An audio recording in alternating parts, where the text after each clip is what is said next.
What is a vertical tasting?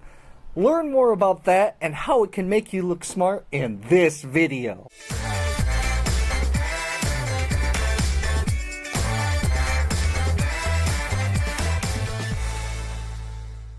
Hello. Welcome back to Exotic Wine Travel. I am your host, Matthew Horkey. Today, we are going to talk about vertical tasting. You know, in the wine world, you'll hear fancy terms like horizontal tasting, vertical tasting. What does all that stuff mean in the first place?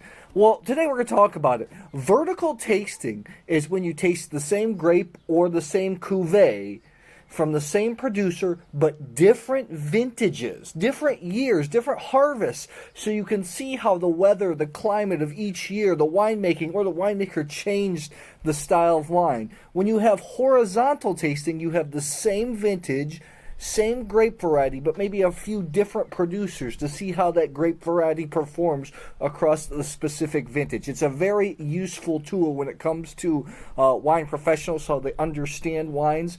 For a general consumer, it's just flat out fun. It also can make you look really smart. When you do a lot of vertical tastings, you can say things like, oh wow, it seems like 2003 was a fantastic vintage for Cabernet Sauvignon. Then you sound cool and impress your friends. But anyways, we are going to do a vertical tasting today of Etna Biancos from this producer, Feudo Cavalieri. This is the Millimetre, because it's grown at 1,000 meters. Etna Bianco. I have 2010 all the way to 2015, made from the grape Caricante. Caricante is a high-acid grape variety. Some people believe it's been grown on Etna for over 1,000 years. Really high acidity. Some people compare it to Riesling. If you get the chance to go to Mount Etna, it's in Sicily. Humongous mountain, sticks up about, I think, over 3,000 meters, so 10,000, 11,000 feet above sea level. Towers over the city of Catania. When you're there tasting at the wineries, it's so awesome. You're sitting there tasting wine and you can see the volcano constantly smoking, which is really cool. So let's taste through these wines. This is a grape variety that many professionals believe has a bright future in the south of Italy. I'm a big fan of it. You know, Etna is a volcano, so you have these smoky mineral notes that you get from grapes grown in volcanic soil. So let's taste through these babies.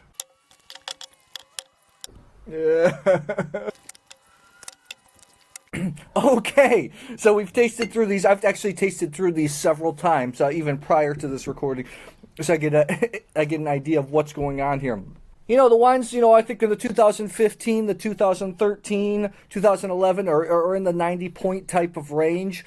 Unfortunately, the 2010 was corked, so it had some kind of off aromas. For those of you who don't know what corked wine tastes like, it doesn't mean that there's little pieces of cork in it. It means that it's got this wet cardboard type basement smell. It's very unpleasant. It's unfortunate because the 2010 was unctuous in the mouth, layered and everything like that.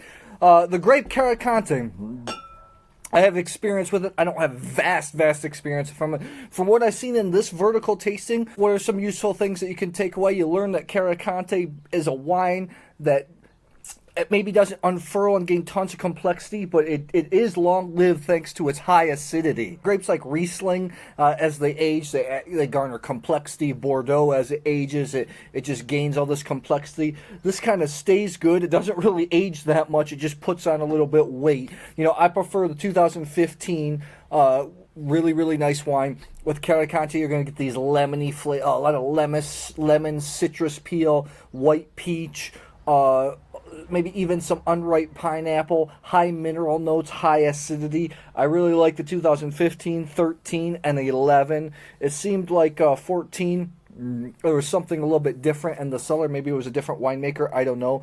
I met this producer at at the Go Volcanic Summit in Hungary, but it was really interested to do this tasting. I'll actually have a full tasting article coming up about this. Really cool. You know, in the past, when I just started getting into the wine industry, I thought, oh wow, scoring wine's so easy. You swish it around, you evaluate it, and you just say your opinion. What I didn't realize is the further you get into it, I have more and more respect for critics, professional critics. Guys have been doing it for a long time because they're often doing vertical tastings, or they've experienced with these wines throughout the years, throughout many vintages, and where the way that prices of wine are going, especially for premium wines, that's very cost prohibitive to many people here today, especially many just wine writers in general. So vertical tasting, really cool, useful tip. I learned that I like Caracante a lot, a little bit on the younger side. When it's too young, sometimes it can be too sharp, too acidic.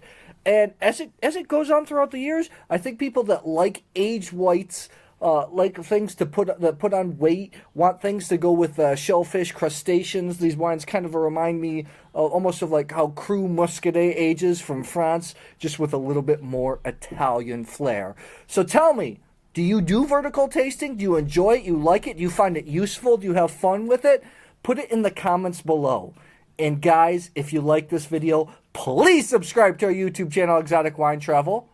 I will see you in the next episode.